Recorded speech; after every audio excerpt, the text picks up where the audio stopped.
Oh, itong mga plastic, oh. Ito pag nabibili. Ito minsan yung mga pet batas, sinatapo lang ng mga tao eh. Pero yan eh. Yung gigilingin natin yan. Sa pamamagitan ng mga suggestion ng mga professor itong bata na gawin natin gilingin, pwede ba mabili yan eh. May segregate ng mga yung mga magkakauri, yung mga pet batters yan, yung mga ano yan, magkakauri class. Mahal yan eh. Magiging pera. Ngayon, kung gigilingin yan, pwede rin i-diretso sa factory yan eh. Bibili na basta classified na magkakamukha yung plastic. Ito nga yung gilingan natin. Ito yung gilingan na gagamitin natin dito sa mga plastic na estudyante. Anong wala? School nyo? NUST. Taga-NUST. Halika dito ka. Halika. Ito mga taga-NUST. Ano ang address ng NUST? Ano stands for NUST? Nueva Ecija Lakas mo. University. Nueva Ecija University of Science and Technology. College of NEUST. Camaratan City. Sila ay pinatasan na maging productive para sa mga plastic. Sa mga basura na hindi nabubulok. Ang taon niya bago mabulok eh. Yan, ang tinuturo ng teacher nyo ay ano? Sinupin, i-classify at gilingin. Kung ano yung implant na gagawin nyo, o kayo na nakakala nun. Ay sa teacher nyo. So, ay importante, kuha nila yung mga plastic, ginagawa nilang project para maamulat sila doon sa mga sanhi ng baha. Pag yan tinapon lang ng mga kabataan yan, sa ilog, sa mga kanal, mabara yan. Hindi ka dito-compose. Problema sa Metro Manila. Ayun, itong mga plastic na to, ang gagawin dito na ginagawa ng mga estudyante na tinuturo sa teacher nila, classify, durugin, at gawin project. Bukod sa kung gusto nila, pakilo nila. Ayan o, 1,000 yan. Ay napakahaba ng panahon, di kayo bulukin yan. Mga plastic na. Kaya eto ngayon, tumagin na ito. Ito yung inimbento natin. Nakipag-nice na ko na DNA. Pagiling ng plastic. Kaya dito natin gigilin.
Sa mga sa larangan ng pet battles.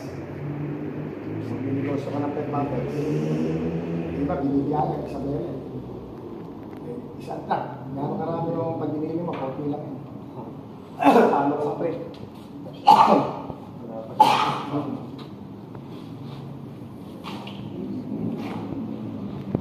Ano ka certificate ba? Kailan po kayo nag-start naman? Wala nang special, no? Pero, yan mo sa YouTube channel. Ito, mga nabigyan ng investment patent to. Nilinapan ko sa national yun. Ito. Ito, pagtiga ng kalamansi, mga fruits, prutas. Ito, slicer, mabilis yan. Ito sa YouTube. Ayan, pagtiga ng kalamansi. Ang dami yan. Yung problema lang sa gobyerno natin. Kaya tayo mahirap. Yung sa picture niya. Bakit po tayo mahirap? Eh, oo, mas nasagot ang professor mo. Kaya tingin na, LST, civil engineering. Botong-botong sa mga tulay, mga building. Tanong mo sa professor niya, bakit po tayo mahirap na bansa? Ngayon, i-record mo lang, parinig mo lang. Pero personal na yan, hindi mo nakuha niya. Eh, kung ano sasabihin ng professor mo. Pero ang dapat sabihin ng professor mo, dapat nag-ibayuhin natin yung technology. Gumawa tayo ng sariling atin. Iiko natin, i-push na i-push. Ang dami natin kamong mineral sa bansang Pilipinas. Rich in minerals, mga mina. Ang ating dito, panahon, rainy and dry season, walang winter. Kaya tayo makakagalaw. Kung gusto natin mga Pilipino magsipag at magsikap. Kung tayo lang pagsabay sa ibang bansa, baka mas mayaman tayo. Kasi sa Japan, mula na yelo dyan sa US, bakit mayaman? Ang buti ng gobyerno nila, mga technology, science and technology. O yun pinagbuti. Pakita mo sila. Yung magawa ng sasakyan. Ranger, US. Yung mga sasakyan. Eh sinasabi ko, wala tayong gawa ng kotse nun. Sabi ko. Saraw na jeep nun. Ayang gawin ng malaking lakero. Pero mga makina, wala tayo. Gano'ng katindi ang Pilipinas. Pinagpala tayo ng Diyos. Tuloy ka rito, may mga green. Sa ibang bansa, Saudi, walang ganyan. Puro disyerto doon, ba't mayaman? Malangis, o may langis. Tayo dapat mayaman eh. Dahil sa gobyerno natin. Ngayon, pag pinano ka, sino ba yung inventor na yun? Sabihin niyo yung pangalan ko, ito yung number. Eh, nagagalit naman sa gobyerno natin. So, paano hindi ka magagalit yun? Alam na puta, lahat in-import natin. Wala tayong sasakyan. Alam mo, ang ginawa lang natin, gumawa tayo ng sasakyan eh, saraw na jeep. Portiera, kaha. Eh, makina, nakagagawa ba tayo? Walang engine. Ginagawa tayong basura ng ibang bansa sa alas. Yung mga makina, bebenta rito. Tayo sasakit ang ulo, luma. Wala tayong gawaan. Kaya ako ay idea na, ayan, maraming extension patent yan. Hanapin ko sa buong mundo, nakikita yung patent yan, 97. 91, marami. Alam, kinuha ko lang kayo, yung gaya pa. Napakita ko na. Meron kasi 60 ko na ako, 3. Tingnan mo yung mga ino kaya, yubi-yubi, pero awarding sa US niya. Nagkwento ko sa picture mo, picture na yan. May inventor ka po doon na masamalog sa gobyerno. Diba? Ba't di sasama ano ko ba yung tip na yun? Mamatay din naman ako, gusto ko magamit lang. Ito yan, dapat nagpapabaya. Kasi alam ko yung Philippines, mahirap. At least makapag-contribute ako ng Senado. Kaya alam nga rin. Alam ba kasi mga import sa patent? Nag-invento niya ako. Right, hindi nga nga lang makilis dahil na wala akong gamit. Pang malaki yung Yung dryer, pero pabilis na patulang. Nalaban natin yan sa international na mga magagamit. Ang dami yan. Ang galit, yung ganyan, kahit 400 kilos. Ah, ayan. Pangit yan kasi nga. Alam mo kung pangit, alam naman akong gamit high-tech. Mano-mano yan lahat. Kaya rin po yung Mano-mano. Binibend na yung mga altos. May offer yan na stainless. Food grade, pasado sa Japan. Kaya tambay namatay ng taga rito. May amoy yan. Pumasok yung taga. Ayan. 400 kilos ang laman yan. Nag-supply ako sa Nestle Philippines yung araw. Sa tamarind powder, yung ginagawa si Liga Mix. Ayan o. naman po para Ito, may patent din yan. Yan sa YouTube channel. JJ Esteban o Jaime J. Esteban. Ito mo sa professor mga ikwento mo. Wala, tinawa. Bakit sa akin, talagang inukwento ko. Ang bigay sila, bigyan lang ang tonto. Kasi nagagawa nila. Pero nakagawa na kakay itong makina. Ito, dryer na ko nyo. Hanapin mo ito, nakuha natin ang patent yan. Kaya sabihin sa teacher nyo, tanongin nyo, siya, ma'am, ano tayo aseso? Hindi kami. Ako, yung Japan ka mo, kaya yumaman yan. Nangyayang siya lang ako. Ayun. Hindi pa kayo sa yun. Yung pangko. Sila mga kaya. Nakakanta kayo, wala tayong gawa ng makina. Ang nagagawa natin sa sakyan, saraw, yung machine. Yung makina ron, potit pa rin. Yun ang masakit sa Pilipinas. Kaya, ito ko ito sa inyo. Ito.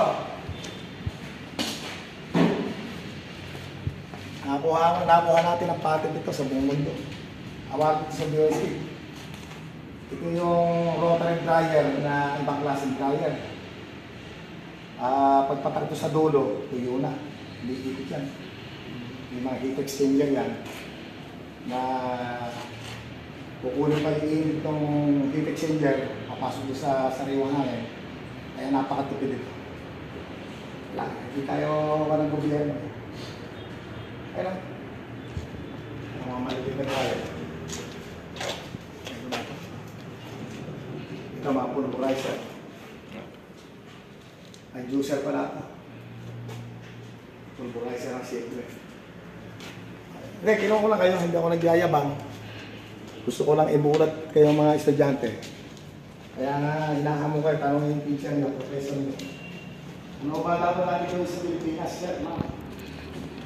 Ayun, pagka sinabi, mag-aari kayo mabuti, umamprove kayo. Sablay.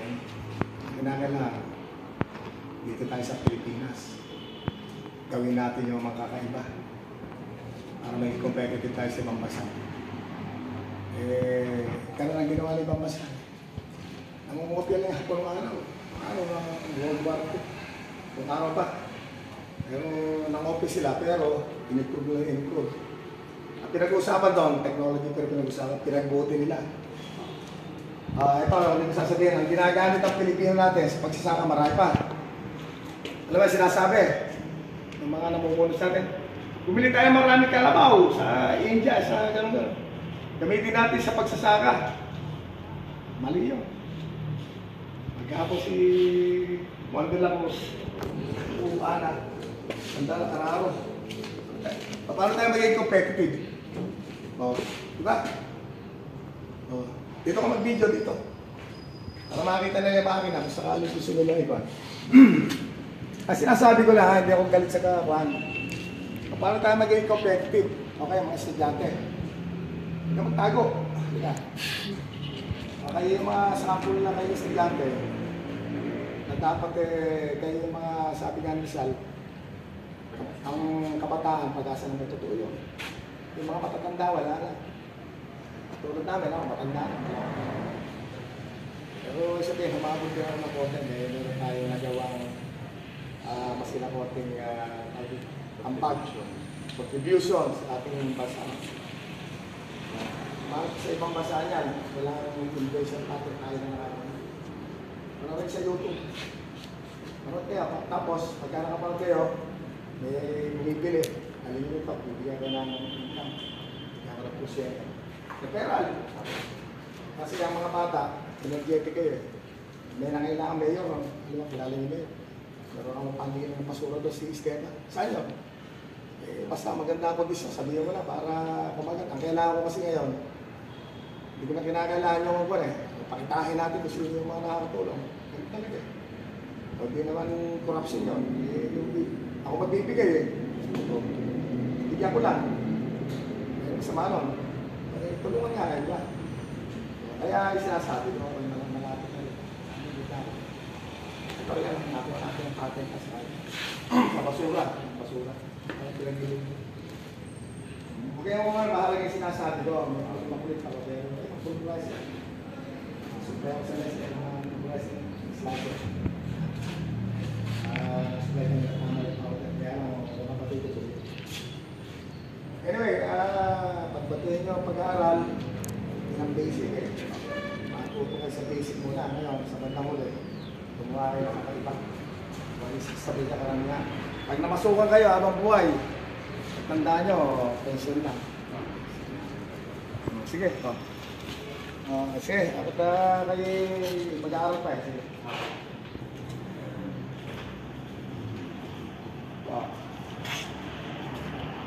Ito yung mga project ng mga estudyante. Ha? Ayan. Kapag sa mukha ko. Ayan o, ayan. Ito, plastic. Alam mo itong plastic? Ito salot ng sa Pilipinas eh. Ayun, ang sabi ng mga mayor, problema raw yung plastic. O, dapat bumili sila ng makina. Gilingin yung plastic at i-export sa China. O, di ba? Sila lang bumudo kung di natin gumawa. Kung ayaw natin gumawa ng mga balde, recycle. O, ito. Plastic na cellophane. O, ito. Ito mga bata na ito, estudyante. Kasi nabibigyan sila ng pagkakataon na maging mulat sa katotohanan. Diba? Ang katotohanan, problema ng gobyerno natin, pasura. Dumi. Pilipinas, marumi. Ano dapat gawin ng gobyerno natin? Mag-isip, makina. Kailangan nilang makina.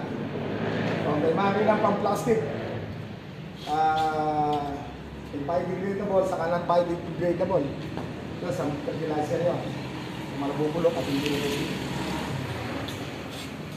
Ngayon, ito, ikot sa mga teacher na. Paalala yung sinabi ko. Na, sir, ma'am, tama, totoo pa yung sinasabi ng inventor doon. Na kaya tayo mahirap, wala tayong ginawa kamong umasa sa ibang bansa sa larangan ng makinarya.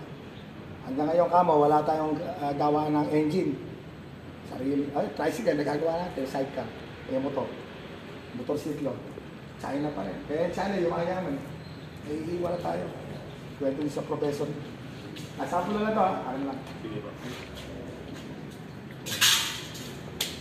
Sige, hindi ko na kaya palahin. Yan. Certificate of Okay, ako gano'n lang. Thank you. Mahal ka ate. Dito tayo. Dito mabidyo. Ito, binigay sa akin ng kwento nyo. Ano yung school nyo? FSCI University. Ay, lakas mo. FSCI University of Science and Technology. Ay, ako yung nagpapasalamat at nabigyan ako nito dahil sa nakikipagtulungan tayo sa school, sa gobyerno, mga larangan ng basura, marami tayong kita, sa larangan ng pagkain, nakikikooperate tayo. Sana naman magising na ang ating mga namumuno na ang science and technology, yan ang dapat pagyamanin ng ating sa Pilipinas, ipus ng ipus, o isama na yung mga inventions ng mga inventor. Kasi back up din kami sa pag-asensya ng Pilipinas. May Department of Science and Technology. Dapat isama rin kami. Yung mga paglikha namin ng mga kakaibang bagay na nagagawa namin. O katulad ng mga makina na nandito sa likod namin. O mga ginamit ng mga estudyante na ito. Nakakatulong tayo, nagkakatulungan. Ayun lang. Mayaman tayo. Pinagpala tayo ng Diyos dito sa Pilipinas. Walang yelo, umuulan. Obstacle yun sa trabaho. Rainy and dry season lang. Wala na iba. Sarap ng buhay natin dito. Dapat mayaman tayo. Kaya, sasabihin ko ulit, ang pinaka masakit para sa akin, hanggang ngayon, wala tayong gawaan ng engine. Engine ng motorsiklo, galing pa sa China, Taiwan, Japan. Sana yung man lang ay magawa na natin. Yung mga makina na sinasakay natin, wala. Kaya hinahamon ko yung gobyerno, sana bilisan nila hakbang para maisakatuparan ng hinihiling ko na pagbayuhin. Hindi lang tayo mag-export ng ating mga natural resources dito. Binibili, mamera. Mga mina, binibili, mamera. Babalik dito. Milyon-milyon, nakalagay ng 1 tak, 3 milyon, 4 milyon. Technology pa rin. Okay. Hindi na ng bata, binigyan ako ng certificate. Thank you very much. Hey, sige.